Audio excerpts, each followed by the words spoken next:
Soon, Scotland will be deciding on whether to secede from the United Kingdom, splitting it once more into an island of political partitions. It might come as quite a surprise to hear, therefore, that this would not be the first time it's been rendered asunder. The culprit in this case is a native tree of Britain. Now, the tree in question is notorious for its contradictions. The malodorous but appealing, prickly but healing hawthorn tree. There are in fact two species of hawthorn in the UK, the Midlands and the common, but they are only distinguished by the lobe lengths of their leaves, and for all intents and purposes they are grouped together. To understand how and why hawthorn wins first prize in divisiveness, first we need to examine its ecology, which conveniently is made manifest by a collection of its names. Haw-thorn.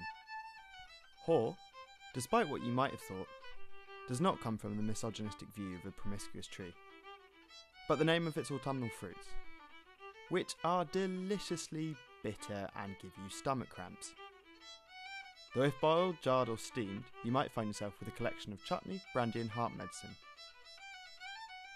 The thorn part of its name comes from the fact that, it's rather prickly and is not a fan of being hugged.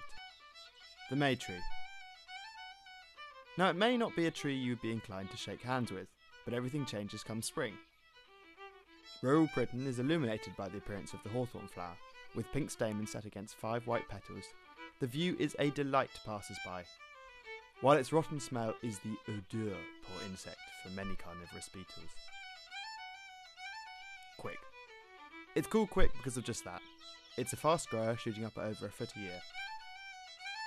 So why is it so ubiquitous? Why is the countryside covered with it? Well, it is a sturdy and resilient tree found throughout the British Isles. It's prickly and it grows fast. It's pretty, but it smells bad. But this isn't why. In the 18th century, the landscapes of Britain were dramatically different from what they are today. One of the main features, apart from the lack of urbanisation, was the prevalence of common land. Today, when one thinks of common land, you might think of parks, squares and nature reserves, but it wasn't always like that. There used to be vast swathes of land across the UK that were open to anyone with livestock to freely graze upon. It's not quite the same story now. Get off my land! Between 1750 to 1850, the British government, under high pressure from wealthy landowners, pushed through Parliament wave upon wave of land enclosure policies, signing into law some of the most controversial agricultural policies ever seen in Britain's history. Under the guise of improving economic efficiency, common land was subdivided and handed to people who were deemed to have held rights to the land.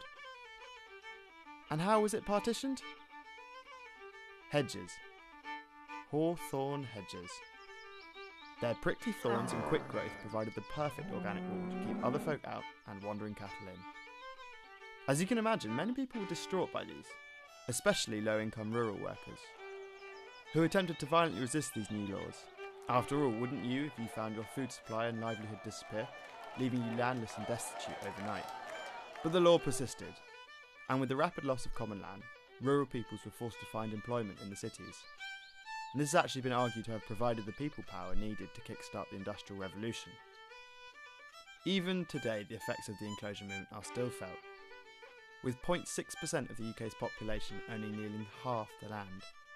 But it is a testament to our history of change that by the 20th century there have been calls for the protection of Britain's hedges, as today they play an essential role for wildlife, acting as a food source, shelter and corridor for the island's animals.